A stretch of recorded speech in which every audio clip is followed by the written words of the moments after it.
Hi, everybody. I'm Ralph Ben-Murgy. Welcome to Not That Kind of Rabbi. I think it's our 54th edition or episode, and thank you to everybody who cares about this program. If you want to support the program, I do have a Patreon account that I've just started up a little while ago, and it's Patreon, patreon.com/NTKR, Not That Kind of Rabbi. So patreon.com/NTKR. And if you would like to donate, I would love to have you do that. And there's different things in Patreon when you donate at different levels, different things happen. At the highest level in my Patreon account, I offer what I also do, which is spiritual direction or spiritual counseling for people. And you'll get a free one of those a month at the highest level. But any donation is more than welcome. And I truly appreciate anyone who supports the show. You know, I've had a lot of things to think about in the last little while. It's been, as we sort of slowly emerge out of the darkness of the pandemic and still very tentative steps and worried and anxiety and watching my children try to cope with it and watching my wife and my family and my friends cope with it. There have been some wonderful opportunities, but there's also to be acknowledged that there's some very hard things. And there's a lot of loneliness for people who've had to stay by themselves throughout the pandemic. And there's also been a challenge to us as people as to what exactly have we been up to? Where have we been going in such a hurry? Where's the rush? And are we going to forget all that the minute the gate reopens? You know, are we going to enter the roaring 20s at this point? So lots to consider. I consider this sort of an ultimate sabbatical, and a chance and an opportunity for people to actually take stock and think, do I need to go to this office every day? Do I need to run around to do all these things? Or can I do some of this on my technologies and, you know, spend more time in my habitat? A lot of people spending time now fixing up their houses, painting the bedroom finally, fixing a lamp, because they're now in their home as opposed to just sleeping in their home. They're living in their homes, apartments, whatever they may be. So I am thinking about that quite a bit. I've also been thinking, and knowing I was going to be doing this interview today, about I'm doing right now a workshop on how to develop a spiritual toolkit. And in this particular case, it's with a synagogue. So it's almost everyone in the group is Jewish. So there's a certain frame of reference there. But I do point out to them that I've learned very much from our Buddhist brothers and sisters over the years, and have spent many years really just admiring, respecting, and trying to understand more deeply the teachings of the Buddha. And when I think of them in terms of the Jewish tradition, there are Jewish meditation practitioners. There was one Rabbi Aryeh Kaplan who has passed away. He passed away actually in his early 40s. But he revived the idea of Jewish meditation and what was involved in that.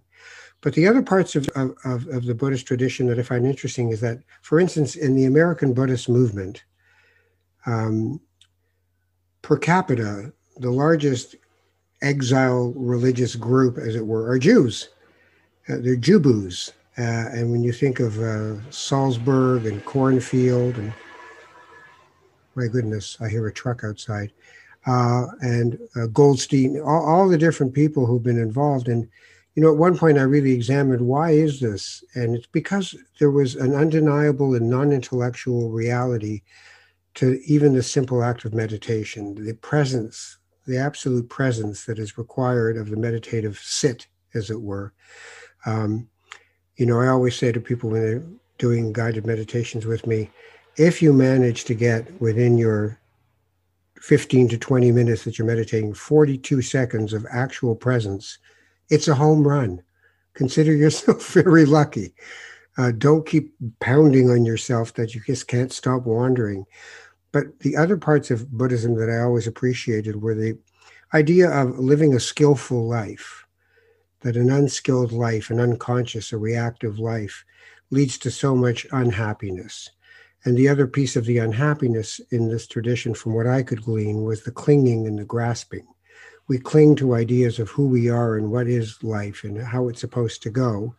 And we grasp, eternally, materially grasping for something, thinking if I just get that one more thing, I'll be okay. And of course, that's never true. So over the years, I remember one of the first readings I did was Seeking the Heart of Wisdom, a wonderful book that really opened my eyes to a lot of what Buddhism can offer to people and to me.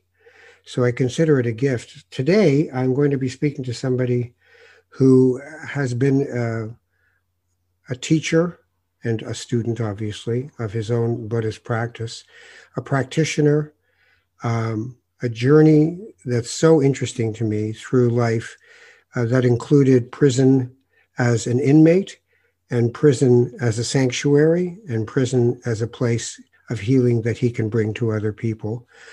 He's got a new book out called Radical Responsibility, and he is a doctor, a Roshi, a Tibetan master, and he's here, and his name is Dr. Fleet Maull. Welcome. Thank you. Great to be here. Thank you for having me. I guess I should start with, what they call in the Marvel Comics world, the origin story of your journey, which would be someone who just got very interested in meditation. When did that become something that actually mattered in your life?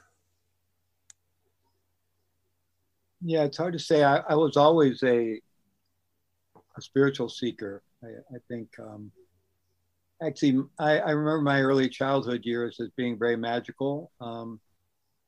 Spent quite a bit of time alone. I mean, I wasn't solitary. I had brothers and sisters, but I gravitated to spending at least some time alone. And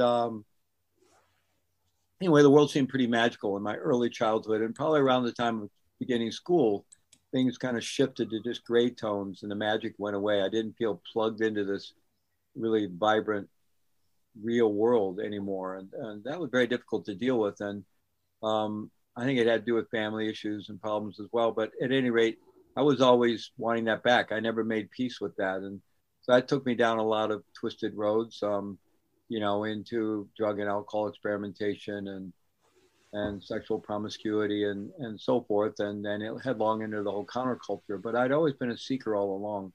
And it was actually, I had a good Roman Catholic education. I lost my catechismal faith pretty early on. I'm not even sure if I ever had it. But I remember really questioning things in like the first and second grade.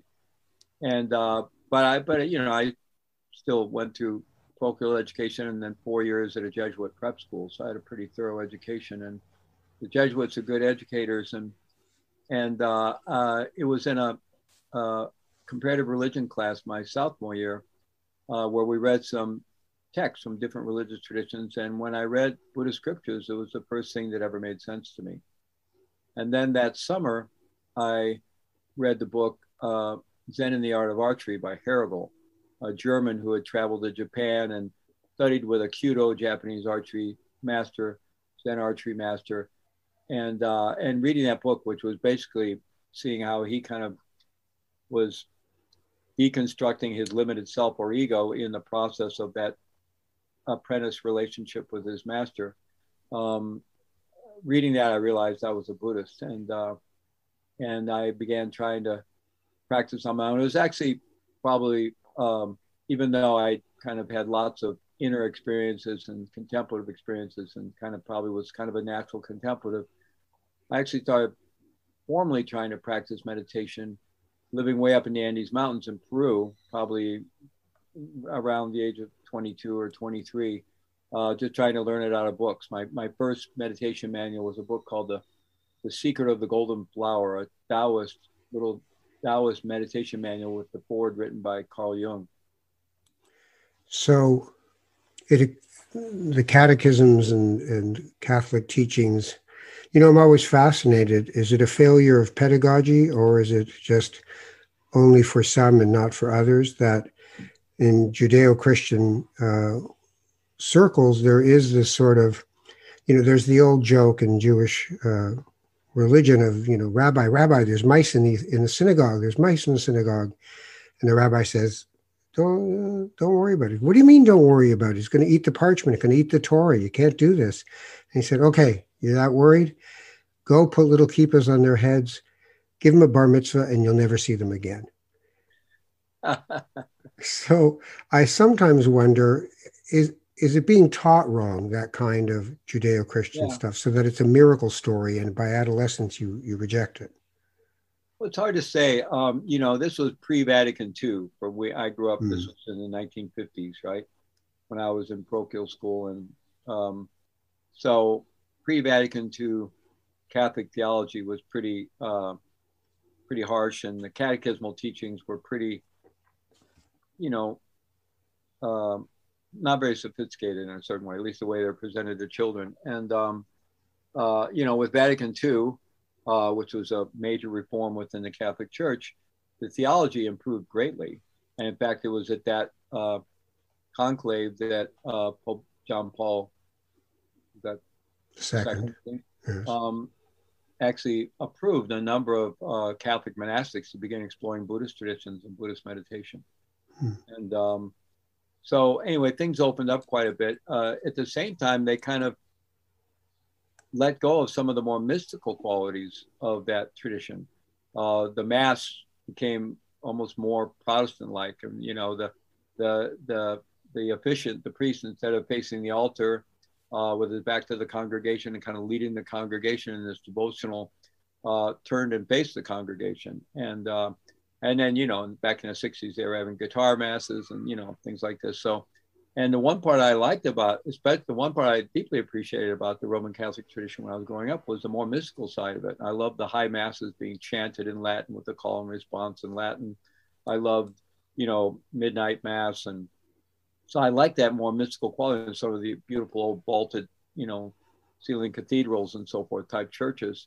And so with that shift, I would probably be more comfortable with the theology. I mean, this was long after I'd already become a Buddhist, um, um, uh, but it kind of lost some of that mystical quality that I was initially attracted to. But Can you the Jesuits, expand a bit on that word mystical? Because sure, the same situation happens in the Jewish tradition, where when I talked about Jubus at the beginning of this, part of the pull of that was there is no mystical aspect. But when you say mystical, what comes into your yeah, mind? yeah, that's a word that can sometimes get misinterpreted um, to imply something otherworldly, but I think it's really it's a connection with our inner life, and not necessarily our inner discursive life, although that may be part of the way we get there. But it's really the quality of being. And often, I think all of us have experiences, often out in nature, but could be moments of intimacy with a partner or with our children, but different experiences just kind of stop our mind, and then suddenly we experience a glimpse of this quality of beingness, and even a kind of non-dual beingness where there isn't the sense of me having this experience. It's like I'm just kind of really plugged into the world and experience of profound oneness, totality, beingness, my own beingness within that. And these are experiences that are, I think everybody experiences spontaneously. We may notice them more or not. Um, but that's kind of what I'm pointing to, is the mystical quality that gets us into that inner dimension and experiences of beingness, which are naturally connected as well to our connection with all of life. And so, profound experiences of beingness and interconnectedness, oneness, and so forth. So that idea of beingness in the Jewish tradition and the Sabbath, there are 6 days of doing and 1 day of being. Mm-hmm. So we create kind of an architecture of time, as opposed to buildings and iconography. Oh, that's Um, wonderful. yeah, and I find though that when I think of Buddhism itself, there's different ways of being. So in Thailand, a Theravadan Buddhist would have a completely different view than a Tibetan Buddhist would. Tibetans always struck me as kind of the Roman Catholic Church of the Buddhist faith because of the iconography and the pageantry and all that. Am I off on that, or is there No, those something to it? parallels have been made by others. I mean, I wouldn't say so much in terms of the theology, but I would certainly say so in terms of the elaborate iconography and ornateness and pageantry and so forth and ritual. Yes, but at its essence, Theravada Buddhism, uh, Pure Land Buddhism, Zen, especially Zen Buddhism, and some forms of Pure Land Buddhism are more devotional and involve less actual meditation practice. But Hmm. any of the great meditation traditions within Theravadan Buddhism, the whole this forest monk tradition in Thailand and Burma and other places, certainly the Zen tradition and Tibetan Buddhism, in terms of the actual practices in the inner life, they're very much in alignment, and they all embrace the same fundamental teachings. Now, the other traditions don't have all the tantras and the kind of advanced inner yogic technologies of Tibetan Buddhism, but they share the same view, the same philosophical view, and the core practice of working with one's mind in basic meditation, basic mindfulness and awareness meditation, is fairly universal to all of those traditions. Although, of course, in the Tibetan tradition, there's also all these other very sophisticated inner technologies. To say nothing of wrathful deities waiting around the corner. Say nothing of that. But okay, so I get that, and I wonder in myself about the movement that is now called mindfulness, which has neuroscientists as credible and rational, and this has been proven, and we have the CT scans, and it's all science. It's not wooga wooga, and I worry a bit that to make it palatable to people, it had to be drained of its mysticism. It had to be drained of that quality that, for those who've never even tried that, but did try things like LSD, they'd get that moment of saying, oh, I get it. I'm in on the cosmic joke. There's a unity to everything. All right, I'm good. But mindfulness to me sort of seems like a watered down thing. And I wanted your thoughts on that. And I don't mean to be pejorative about it. I No, just no, get the feeling. no, that's a very active discussion, obviously, in the world of Buddhism and mindfulness and other contemplative traditions. So, I'm very involved in both, I should say. I'm very involved in traditional Buddhist practice and teaching, and I'm very involved in the mainstream mindfulness movement. Um, Early on, as this mindfulness movement emerged, people are kind of trying to figure out, well, what to call it. And sometimes we're differentiating it from Buddhism and other contemplative traditions and calling it secular mindfulness. And then some of the major progenitors of that mainstream movement, like John Kabat-Zinn and others, didn't like that use of that word, which is interesting because my own Tibetan teacher, Trungpa Rinpoche, in developing a model called Shambhala training, which was meant to be kind of more out in the world, and more, he made the distinction of secular being not religious, but still very much connected with the sacred. So he was trying to kind of normalize, or reform the word secular to not mean non-sacred or non-inner, right? But the general connotation of secular tends to be pretty much that way. And so Kabat-Zinn and others kind of didn't like the use of the word secular so much, so gravitating maybe towards mainstream mindfulness movement, things like that. But for Kabat-Zinn and others, they've always said, what we're talking about in terms of mindfulness is very much about the sacred and very much about accessing the dimension that we call sacredness or sacred world, which could be another way of talking about the mystical or the oneness or the inner dimensions or the interconnectedness and so forth. So I just to say, I think there are many people in the mainstream mindfulness movement, both as practitioners and teachers, who are deeply connected to the inner life and the contemplative life of that tradition and the roots out of which it arose, whether they're Buddhist or not. Certainly, some people that are being introduced to mindfulness in that mainstream way, in corporations, and I mean, a lot of my work is bringing it to at-risk incarcerated returning youth and adults, and then also to the criminal justice and public safety professionals, the correctional officers, the probation and parole officers, police, and other first responders and so forth. And so in some of these initial introductions of mindfulness to various groups of people, the emphasis may be on stress reduction, stress management, on self-regulation, emotion regulation, and things like this.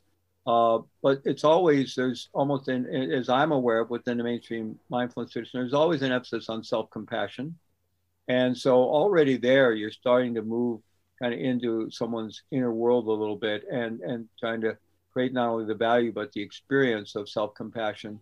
And then it very much leads to, various compassion practices for others. So most mainstream mindfulness programs include some kind of compassion training and compassion practices as well, like the loving kindness practice or the metta practice coming from the Theravadan tradition, or similar practices coming out of the Tibetan tradition. And so, and there's also been a lot of research done on those practices, as well as the basic mindfulness of body, mindfulness of breathing practice. The other part of it for me, I've heard some Tibetan teachers in particular say, one of the challenges in the West is that we don't really have a culture in the West that supports deep spiritual practice. There has been a tradition of within Catholic monasticism, but that was kind of very what's the word, set off from the rest of the world, cloistered in a sense. Mm-hmm. And there's actually only connection between that and the laity arose really in the 60s and 70s after Vatican II, when many more lay people got interested in going on retreats and doing things like that. And some of the monasteries opened their doors to hold retreats for lay people, and that continues to this day. But still, it was kind of cloistered from society. And whereas they're contrasting it to in Asia, where, in India and Tibet and Nepal and other places in Asia, there's much more of a cultural support, that it makes complete sense that at some point someone maybe who has led a full life as a householder, then at some point lets that go and goes, becomes a wandering sadhu or goes into a monastery or an ashram, that this is a normal part of life. And so, they've expressed that the lack of that here in the West. And for me, my feeling is that the emergence not only of the mainstream mindfulness movement, but also of the Hatha yoga movement that's been there for a long time. And many people feel it got very commercial, and certainly it has. And some yoga doesn't emphasize the spiritual roots of the Vedic tradition as much. But nonetheless, I think the emergence of yoga in our culture in the way it is, and also the mainstream mindfulness movement, is part of shifting a culture so that you have a culture that will ultimately be more supportive of people at some point in their lives choosing to go into a deeper contemplative path, yogic path, mystical path, what have you. So I think this broad proliferation of these practices is actually a very healthy thing for the culture. And sure, there's going to be the mindfulness, the mindfulness light kind of stuff, but that's just part of how things move out into the greater culture. Yeah, I don't really have a problem with it. And the worst comes to worst, it's a Trojan horse for compassion. Exactly. Right. You still find a way to insert. And a Trojan horse for self-awareness, because, most of the very serious problems that we're still beset with in our culture, from, persistent racism and income inequality and the climate emergency that we really need to start paying attention to. It's actually an existential crisis. All of these things continue and proliferate because we ignore them, because we're turning away, we're choosing to ignore and compartmentalize. And mindfulness is also a Trojan horse in that regard, because it begins to disrupt our ability to do that. It naturally over time begins to disrupt we're fabulous at compartmentalizing. Even in my deep Buddhist path, for many years, I was obviously compartmentalizing, which is how I ended up in prison. But nonetheless, I think it is a Trojan horse. And I often say that in terms of when I'm bringing mindfulness into organizations, into correctional agencies, law enforcement agencies, that, this is our culture change. And the more mindful people become, the less willing they're going to be to just let the status quo go on, when the status quo is actually not supporting people and actually has within it a lot of injustice or even abusive things, So I think it is a Trojan horse on many levels. So for those who don't know, you did spend 14 years, I believe, incarcerated for drug smuggling at one point in your life. And having spent time here in Canada in some prisons, we did a show once on what to do with what should we do with these men. And everyone who was in the show was a lifer, and people were calling in. It was live, and it was taking a big chance by the Solicitor General at the time to let us do this. But people were calling in saying, "Just throw away the key," and I kept saying, on air, well, life is actually the wrong term. These people are going to get out of prison and they're going to be sitting beside you at a Tim Hortons. How do you want them to be in that kind of a society? You've done so much to take that experience that could have broken you and have it find a way to heal you and heal others. Tell me what you want to tell me about that experience. Mm-hmm. Yeah. Well, interesting. Just an aside, I got an opinion piece, I guess, kind of yes, I guess an opinion piece published in USA Today, I don't know, a year or two ago, um, and it was about uh, abusive practices with mentally ill prisoners, um, and and because it referenced a particular incident as kind of the anchor incident in a Florida facility where a mentally ill prisoner had ended up removing their own genitalia. Um, and it was stated in language a little more graphic than that. Uh, the piece went completely viral.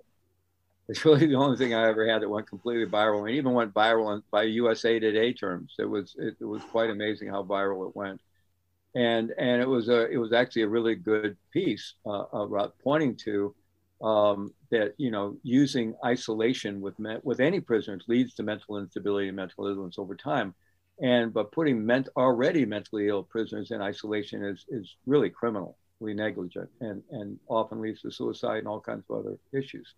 So that's what the article was about. But the the blowback from it in terms of, there's a big comments field, online, USA Mm-hmm. Today, and just some of the stuff was so hateful.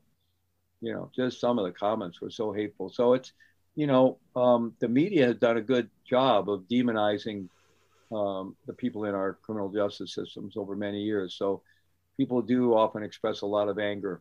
And, part of it's reasonable because people have been victimized by people.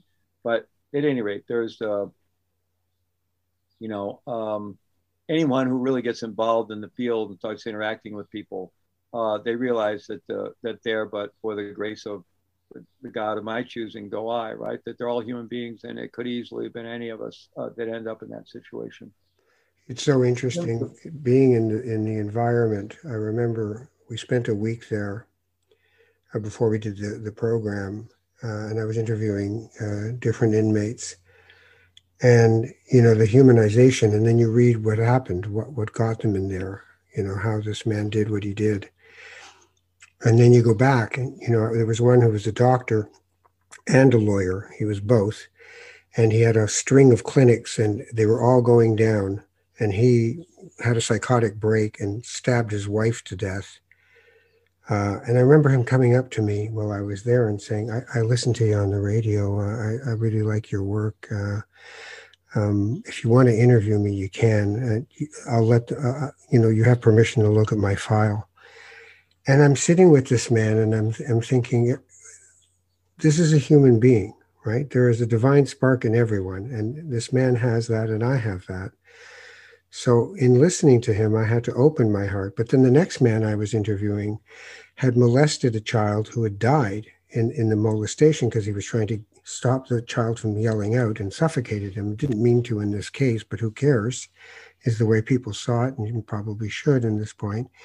But he said something about basically trying to say, so don't you think I should eventually get out of here? And I found myself saying, I don't think so. I have children, and I know you don't. Like, he used to go and try to hide in the forest to get away from people because he knew there was something wrong with him. And I said, I wish I could say I think it's a good idea, but I don't think it's a good idea. Mm-hmm. So my heart really broke being in that environment. You were in there as an inmate. Why didn't you just become just another guy on the range? Why did you become someone else? Well, I was fortunate that I went in with a lot of um, healthy background and a lot of training. Well, I don't know if ultimately if I could have, but the possibility of that was there when it was very much in my face, and I realized that very early on. And um, I realized the world I was in was full of anger and bitterness. And any time you're arrested, the whole process of being arrested and then prosecuted and sentenced, going to prison, the whole process from the very beginning, intentionally or not, becomes a process of tremendous shaming and demonization, and you feel like you're just being buried under a mountain of demonization and shame and ill and so forth. And so it's quite natural to want to protect yourself from that. I mean, it's instinctual just to kind of protect your being, your psyche from that. And usually the way we protect ourselves, we armor ourselves up with our own victim story, with anger, with bitterness, and so forth. And so that's really what you see among the incarcerated for the most part. Um, and I realized very quickly on when I got to the federal prison where I did my time, that that was the world I was in. And if I was going to survive the time and get out someday, I didn't want to come out that way. And I really didn't want to live that way while I was there. And I knew I was going to have to very proactively work at not ending up being that way. And fortunately, when I landed in prison, I had already been training as a deep training as a Buddhist practitioner and teacher for 10 years and a lot of really deep retreat practice and so forth. And I'd also earned a master's degree in what was then called Buddhist and Western psychology. The same program is now called the Master's in Contemplative Psychotherapy. It was a very intense 3-year clinical training program, training us to work with people experiencing a lot of schizophrenia and psychosis, people experiencing extreme states and so forth. And it was grounded in both Eastern and Western psychology and so forth. And so I had a lot of training and a lot of resources when I went in, and I had the inspiration of my own Tibetan Buddhist teacher, who was someone who just, in my experiences, served humanity 24/7. And although my family that I grew up in had its issues, some alcoholism, so it was still people with very good values. And so I had that kind of framework behind me. And then here I found myself in this world of tremendous suffering. And one of the fortunate things about when I actually arrived there, I've been in these county jails going through trial and sentencing because I was never granted bail. So I turned myself in and then I was locked up. And that was a really hellish experience. And I was just going through a really painful kind of dark night of the soul, realizing what I'd done to my son, who was 9 years old then, was going to grow up without his dad, realizing I'd completely torched my own life and let down my teacher, my community, my family, and brought a lot of shame to my family. Just all of it. I was just, finally hit the wall of all the selfish decisions I've been making for so long and all the confusion that I've been somehow justifying and all kinds of things. And so I was facing all that. It was also the county jail I was in was just literally a hellhole. So when I actually got to this federal prison, it was kind of a relief because it was a great big place. You could walk around, I could get a job. There was a yard you could go out on. There was a weight room so it was kind of a relief. But when I arrived there, I was really caught up in the drama of my own situation. I was originally sentenced to 30 years, no parole, because I was convicted of this so-called drug kingpin sentence, which I didn't agree with that. Still to this day, I don't think I was any kind of a kingpin. But, and actually, if they hadn't charged me with that count, I would have just pled guilty and put myself at the mercy of the judge and avoided a trial. But because that count carried with it this no parole sentence up to life, I could have gotten life with no parole and I'd still be there, absent a presidential pardon, which is very unlikely.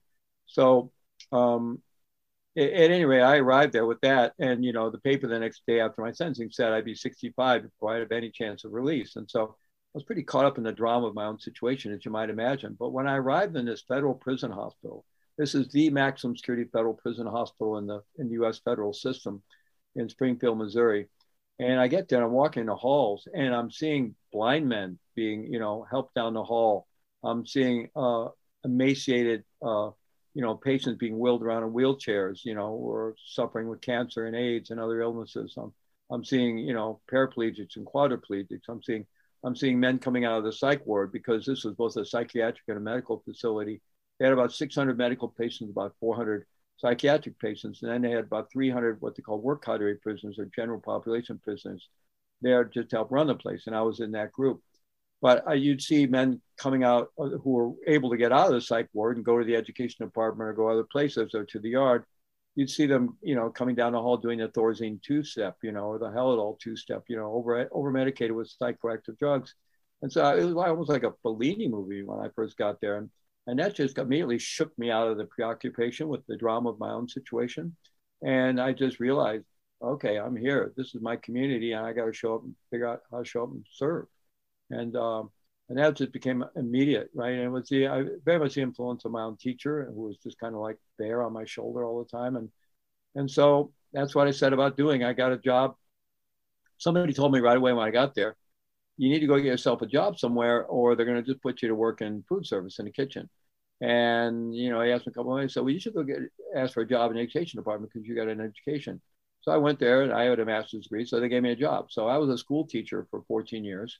helping people learn to read, earn their GED, learn English, and help people who are doing correspondence college studies as well. So that was my day job for 14 years, Monday through Friday. And so, I did that. But, really quickly, I also just realized what I was talking about before, the culture I was in. And so I made a choice that if I was going to be able to survive this time, and at that time I thought I was still looking at 30 years, that I had to embrace absolute 100%, 200% responsibility for having got myself in there and for what I was going to do with it and how I was going to get myself through and beyond it. And so that was really the birth of this model I've developed called radical responsibility, was that choice. But it was a choice I made very clearly, but then it was a choice I had to make continually, day in and day out, because the onslaught of that culture it's very strong. And also, I was kind of in this in-between world because I was very clear about keeping boundaries with correctional staff and that my community was my fellow prisoners.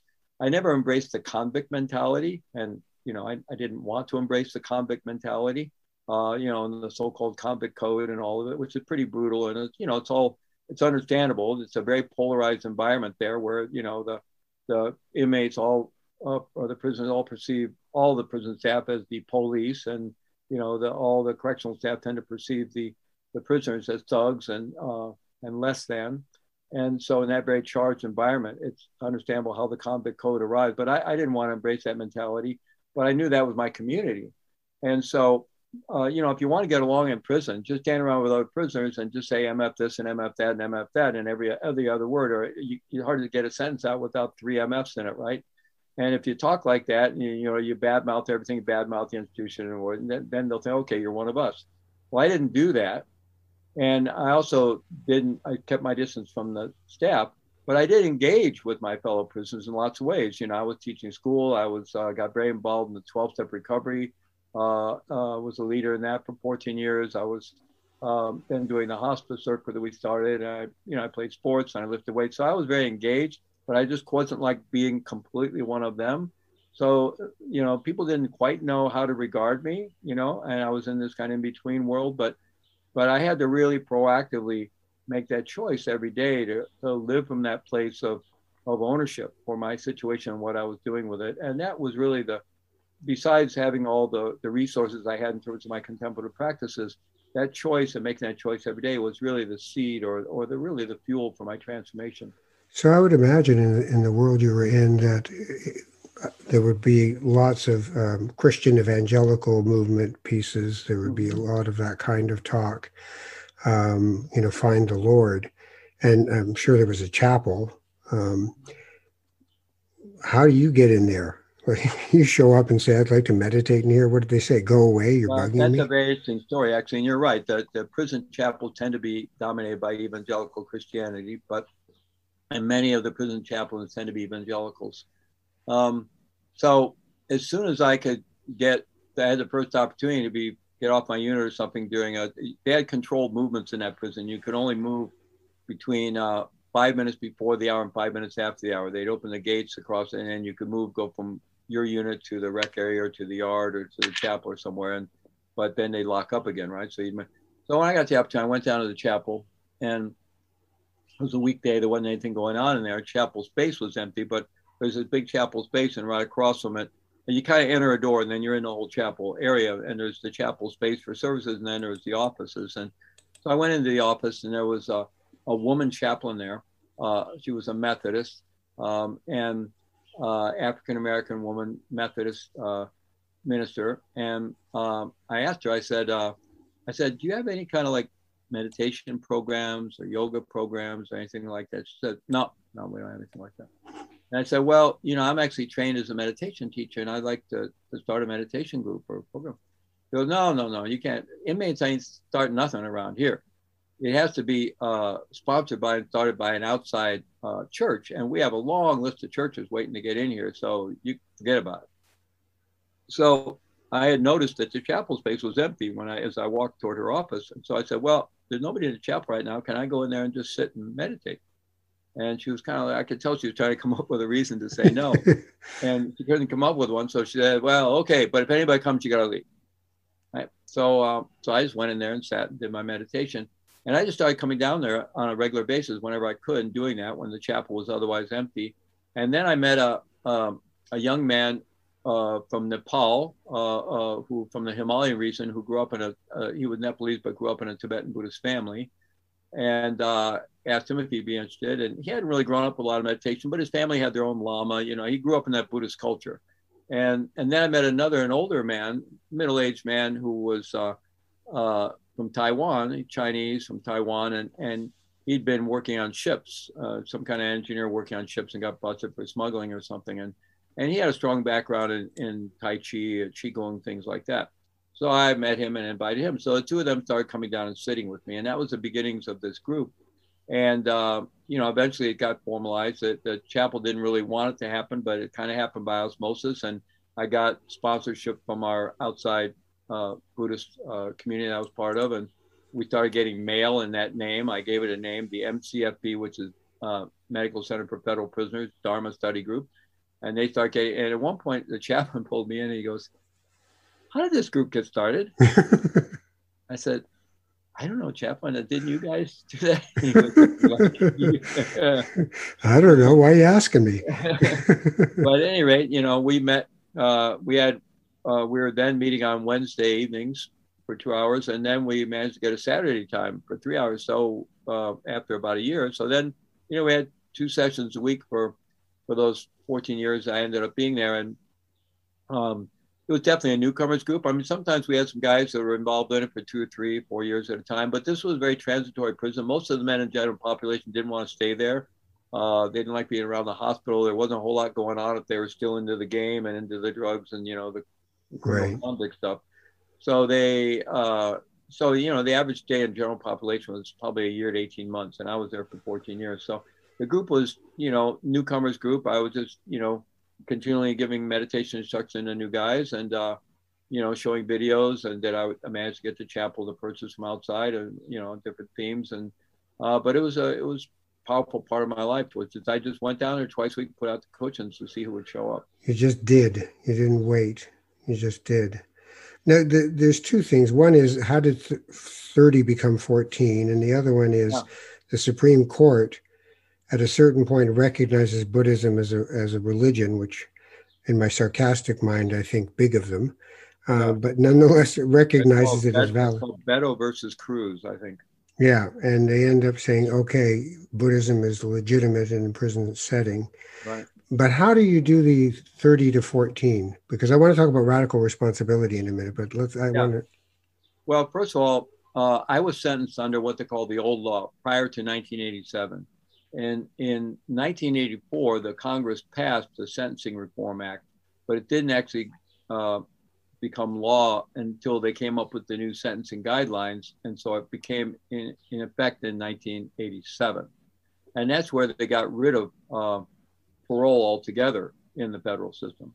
And they came up with these sentencing guidelines. Like if you were convicted of a certain charge, it had guidelines that you had to be sentenced to at least this much, and you couldn't be sentenced to more than that. And if the judge didn't give you enough time to make the prosecutors happy, they could appeal it. Or if the judge tried to give you more time than the guidelines, then you could appeal it, right? So the judges were really constricted. And that went into effect in 1987. But I was sentenced in 1985. And so at that time, my charge, the one of the 5 counts I was convicted of, carried this no parole sentence. And so I wasn't eligible for parole. But then they still had a lot of what they called good time. And they had statutory good time, which depending on the length of your sentence, you got anything over 10 years, you got 10 days a month. And they take that right off the back end of your sentence. And so I had a 30-year sentence. So that's 30, that's 300, that would be 360, 3,600 days. So they take that off the back end of your sentence. That gives you your statutory release date. And then they have what they call work good time or extra good time, or sometimes if you're in a federal prison camp, they call it camp good time. But basically, if you just keep a job, you get this additional time. And if you had a sentence as long as mine, you got 5 days a month, and you earn that as you went. So I figured all that. I really didn't figure all that out until I've been in the federal prison for, I don't know, 6 months to a year or something before I kind of figured all this out. And I realized then on my 30-year sentence, I would serve 18 and a half if I stayed out of trouble. Now, if you get in trouble in prison, they start taking that away from you in chunks. Mm-hmm. You can lose it all. There's prisoners that end up doing their sentence day for day, they call it. And that's because they're constantly getting in trouble and losing their good time, right?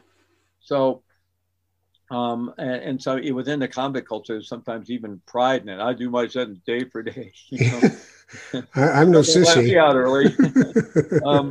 And so That's the actual the perfect wrong kind of pride. yeah, I'm really proud that I'm really sucking it up here. yeah. How Um, nutty. so at any rate, like anyone does, I appealed my conviction, and it took my appeal. I can't remember, somewhere between 2 and 3 years to go through the appellate courts, and on appeal they knocked off one count, not the no parole count, but a similar count because there was a conspiracy count. And really, the continuous criminal enterprise with so-called kingpin statute and the conspiracy that are really the same, except the other one carries this extra penalty and is focused around the kingpin thing. But they're both conspiracy type charges, or in the civil world, the RICO type charges, right? They're conspiracy, and they're very easy to prove and very difficult to defend yourself against by design. Right.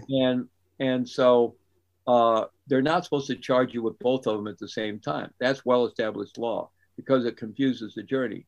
But they do it anyway. And then on appeal, all they do is throw out the conspiracy count, and they don't throw out your whole case, which they should. They should give you a new trial, but they don't.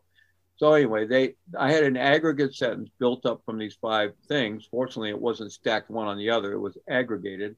So I had they threw out 5 years, so that reduced my sentence from 30 down to 25. But I still had the no parole sentence. So that then meant at that point I knew if I stayed out of trouble, I would serve 14 and a half years. Right. Which is what I did. I served 14 inside, and then I served 6 months when I got out, 3 months in a halfway house and 3 months under house arrest. And then I went into supervision for about 10 years. So I remember talking to someone in prison who had never seen an automatic teller machine, an ATM, and he wasn't about to. But ironically, the prison was making the ATM kiosks for people to use, so he finally figured it out. But it struck me that after 14 years, even with all the pieces that you had managed to put together, okay, so there's two things here. One is, do you think this was all supposed to happen for you the way it happened? Or do you not ascribe to that kind of making sense of I things? do and I don't, it's certainly part of who I am today. And, I made the decision to turn myself in. Actually, I knew I was going to be indicted, and they'd already seized some of my properties. And I knew I was going to be being investigated. I knew I was going to be invited. And I was really considering whether I should go on the run or not. And from a Buddhist perspective, I was trying to see, is this like my personal karma I need to stay and deal with? Or is this just the Reagan era crazy drug war thing? And I should, go live in a monastery somewhere in Thailand or something. And so at one point, I put that question to my teacher, and he was in Canada at the time, actually. And so an intermediary friend of mine was going to be going up there anyway. So, and he sat with her for a few days, and he came back and he said, no, I think you should stay and face it. And most importantly, if you were on the run, it would be very hard for you to continue your path, and especially with me and as your teacher. But if you're in prison, even if they put you in prison for a long time, and they were threatening to put me away for a long time, you'll still be able to practice and pursue your path. And so I took his advice in terms of the first time I'd really taken anybody's advice in my life. Before that, if you wanted me to do one thing, just tell me to do the opposite, But I took his advice, and I actually have never regretted it. So was it to work out your karma? Yeah, because that's a tricky thing in Western thought, karma. Yeah, right? In some way, but in some ways, by the time I got sentenced, by the time I even was tried, really, I had stopped my smuggling activity several years prior, and I could have gone on without my life, and I would have led a non-criminal life, and I would have been fine, but I would have gone through the transformation that I went through in prison. in that way, at least not in that way. And I wouldn't be serving the world in the way I'm serving it today. I mean, there were times when I was in there that I got the, that it felt like this is some thing my teacher just cooked up and, gave me all this training and then decided to drop me in this hell realm. And, Well, Trungpa Rinpoche may have well done that. Well, he could have. He was quite an extraordinary being. But Yeah. anyway, I try to mostly take responsibility for having got myself in there. And that's right, not hard, not hard to create that narrative because I certainly earned my way there. So let's talk about radical responsibility because, the word radical acceptance has become part of psychotherapeutic conversations and Tara Brach and all of that. Right. Radical responsibility, what does that mean in what your writings are about? I usually describe it as voluntarily embracing 100% responsibility or ownership for each and every circumstance we face in life, which includes those circumstances upon reflection that we can see we had something to do with, either to a great degree or a lesser degree, but also those circumstances that really just seem to kind of land on our head. And everyone would agree we had nothing to do with it, unless it has to do with past life karma or something. And who knows about such a thing anyway. So, but really it's just there. But at some point, the saying question is, even if we can't see we had any relationship to allowing it to happen or creating it or, any unconscious patterns of ours, or nothing, everyone would agree it's really we're complete innocent, victimized by the circumstance or situation. At some point, the saying question is, what am I going to do with it? Am I going to let it take me down? Or am I going to find the most creative way to respond to this to move my life forward in the best possible way? Now, this is for ourselves because one of the really important things about this model is the distinction between ownership and blame. So radical responsibility obviously is not about blaming others, but it has absolutely nothing to do, not one iota to do with blaming oneself, and certainly not about blaming victims. It's really just about the ownership that allows us to have the agency to move forward in our life. And it's because it's really the only place we have any real personal agency or personal power. And it's grounded in a view of tremendous self-compassion for ourselves and for others. So this isn't about us, someone else has been victimized and saying to them, hey, you need to get off it and embrace radical responsibility. Absolutely not. That would be ridiculous. But it's about ourselves. And it's not in any way being dismissive of the fact that people are, deeply victimized in tragic and terrible ways. And for a lot of people, it would be absolutely heroic that they could ever shift out of that. But people have, and there's all kinds of extraordinary examples of that. I mean, Viktor Frankl's, experience in the death camp at Auschwitz, where I've been going every year for the last 20 years with the Zen peacemakers, and many other examples of people that have been in the worst imaginable situations and found a way to embrace self-agency in those situations and have it become transformational for themselves, and often creating something that's transformational for others. All right, so let me see if I can figure this out. Yeah.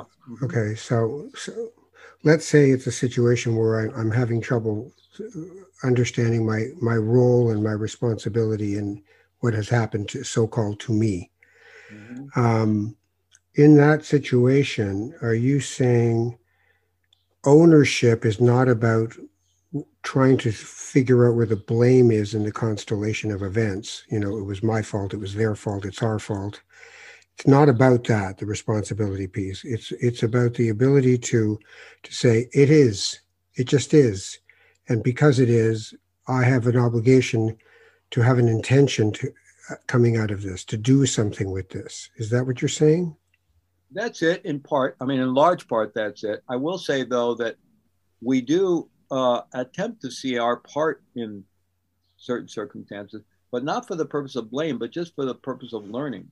Because if I can see that any role I had, or even just the progression of incidents, from A to B to C to D or something, and I understand something about that, then I have, knowledge that can allow me not to repeat the same pattern, right? Or not to get taken advantage of in the same way, or not blindly getting myself into the same situation, or not letting some unconscious script I have from my childhood continue to run my life, right?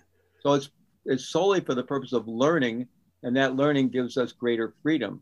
But apart from that, the ownership piece is really, it's just because it's literally, I mean, we can get into parsing out blame, for example, right? I mean, let's say you and I were in a conflict and we had some business deal that went south and we're both really upset. In fact, we're ready to go to fisticuffs or lawyer up and sue each other. And somehow we have a friend that not only to that, you're just going to blow all your money on lawyers.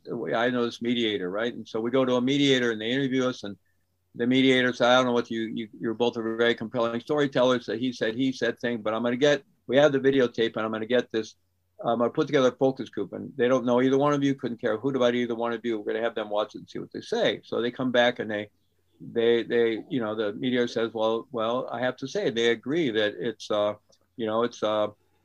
more the other guy's fault, right? And maybe they're saying to me, it's more your fault. And I said, good, I'm glad you found really brilliant people. And I realized it's all his fault. And maybe the mediator says, no, they do say you have you have to take some of the ownership. They think it's like 60-40, 70-30. And I don't really believe it, but as long as they believe it's mostly his fault, they keep pushing me. Right. Okay.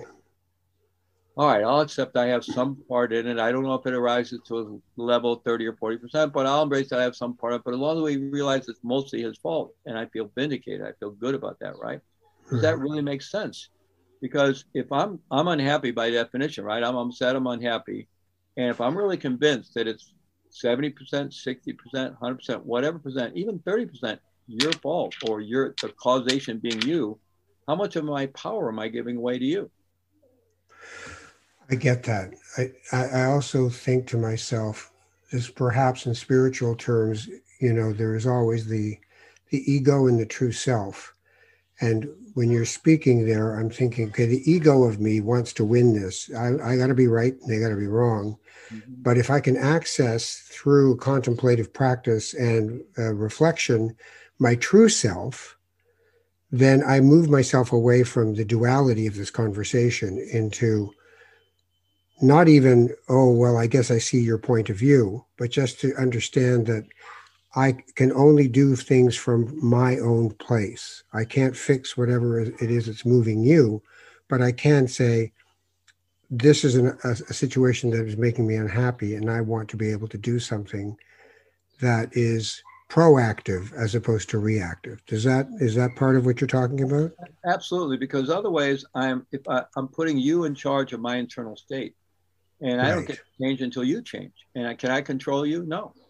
Right. We can't control people in situations outside of ourselves. We try like heck, but it's futile. We can't control others, and we're all uncontrollable. We know that because we ultimately are going to do what we do. So does forgiveness play into what you're talking about as well? It Because certainly can, but it's really, and you pointed to a deeper level to it when you pointed to the beyond the limited self or beyond the ego to to a deeper sense of who we are really as beings. So that's why my radical responsibility model, it's not just a mental toughness model. I certainly align with Socratic thinking, and these ideas have been around for a long time. I think Marcus Aurelius, considered the last great Roman emperor and one of the Stoic philosophers, said something like, the vast majority of people feel their destiny is controlled by their circumstances, but actually their destiny is controlled by their response to those circumstances. right. Or when it's unconscious, their reaction to those circumstances. So these ideas have been around for a long time, but this is not just Stoic philosophy. It's that, and it's not just mental toughness. It is that, but it has the only inner side to it, because what really gives us the capacity to do that and the context for really doing it at a deeper level is beginning to, through contemplative means, get glimpses of and stabilize ourselves more in that non-dual realm, or the non-small self realm of our being. And that gives us a greater context to do this. And then ultimately that can give us a context to forgive from, to let go. And, forgiveness has for me three elements. The first is if we have a grievance, we feel aggrieved by someone else's actions. One is a conscious choice to just let it go. Just to say, because when we hold on to it, who's suffering, right? Who's suffering, right? When we're holding on to a grievance, who's suffering? It's like there's that, we're giving somebody free rent in our head, right? We're providing them with a leather couch, a big screen TV, and making nachos for them every night. And they haven't thought about us in 5 years, and we're still stewing on it, right? So who's suffering? It's also the poison you drink hoping to kill the other Exactly. person, right? It goes all the way back to Lao Tzu. I think that's the truth. Yeah, that's right. And so, so we let that go in our own enlightened self-interest. I'm just going to put it over here on the shelf so I can move forward with my life. That's one level of forgiveness. Another level of forgiveness might be that I'd like to go deeper than that. And I'd like to really do some work to really change how I feel towards that being in my heart, right? And so I might do, in the 12-step work in the book of Alcoholics Anonymous, there's a reference to a Christian minister having recommended a practice when you're holding a grievance or a resentment against someone, which are considered deadly in the 12-step work because they activate you going back to your drug of choice. So when you're holding a grievance or resentment, pray for that person and pray that they would have everything wonderful that you would ever hope for in your life, and just keep doing that even if you don't believe it. And eventually people have had the experience that that will dissolve the resentment, dissolve the enmity. Now in the Buddhist tradition, we have various compassion practices. Tonglen in the Tibetan tradition, which is exchanging self for other on the medium of the breath, where we're actually take on another's suffering and we're sending out to them, blessings of compassion, basic goodness, and so forth. So there's lots of practices we can do to dissolve that enmity and that grievance, so it's actually gone. And I did that very actively in prison, because if I'd wanted to get into blaming when I got locked, there were a lot of people that contributed to me getting the time I got. I did a lot of people's time. And the government, when they're prosecuting you at that level, they don't follow any of their rules. They break all the rules. They break the laws. They play hardball. And I did a lot of people's time. So I could have been focused on that. But instead, and there's some people that had ostensibly been close associates or friends of mine that really stuck me in the back. So I included them in my Tonglen practice forever until I got to the point where I held no enmity at all. I walked out of prison. In fact, early on in prison, I really had no enmity towards anyone in my heart anymore. But I did that. I mean, that was hard won to a lot of practice. So that's the second level of forgiveness. The third level is whether we would ever actually reconcile with a person.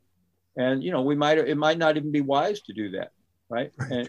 And in some cases maybe it would. If it's a family member, maybe necessary, but even if there's some family members, it's not wise when there's been abuse and different things. So each level has its own validity without requiring the next level. But I think of forgiveness in those three levels. But our capacity to forgive has to do with connecting with the depth of our own being, because that's what gives us the strength and the resilience and the context for getting out of that dualistic framework of forgiveness into recognizing the non-separateness of life and realizing that we're all suffering and really nobody's innocent and nobody's guilty. And we're all kind of in this human condition together and on this path to liberation together. So In the largest sense. we have to end. I could talk to you forever. I really appreciate the generosity of your spirit and your teachings. And I don't know if it had been me, if I would have been able to find my path through what could have just as easily been just perpetual darkness. And you found a light not just for you, but now your work with other people, and you work with people who not are just the incarcerated, but those who incarcerate them, the prison guards. And, when I read about the things you've gone through and done, and I remember my short time in that incredibly tension-filled environment where one wrong look for more than 3 seconds could get your face punched in, and that'd be that. And you found some way for love and for peace and for compassion. And I just wonder, we get so caught up in all of the events, as they're called, of the day. What can you help us with to be able to disassociate from things and remember essence? What is it you can help me with here?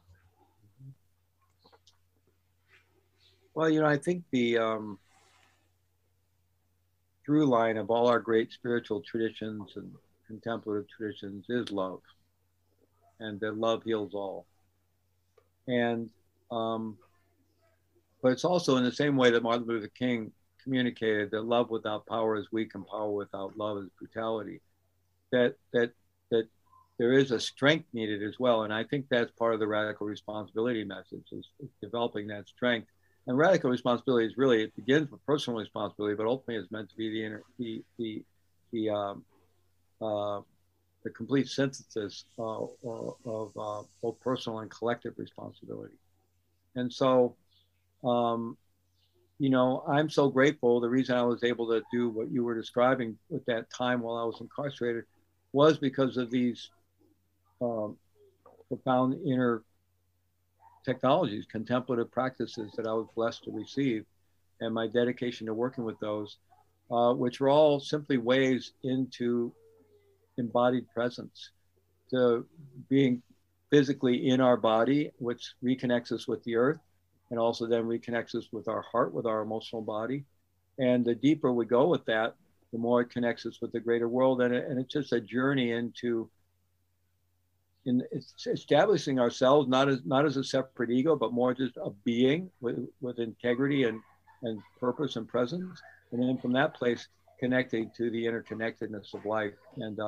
And we're all surrounded within our own being and around us with just an ocean of beingness and energy and love. And it's completely limitless. And what separates us from that is our, that small self, the constricted self. And so in any spiritual religious tradition, there are means to begin to deconstruct or dissolve or transcend that small self to connect with this greater oceanic quality of our being and the totality of life, the fundamental nature of which is love. Dr. Fleet Maull, I thank you. A Buddhist friend once gave me a blessing that I always remember. May you be filled with loving kindness. May you be blessed. May you be peaceful and at ease. And may you be happy. And I wish that for you. I really appreciate you spending time with us. I'm not that kind of rabbi. You take care of yourself. Thank you very much. Thank you. All right. Thank you.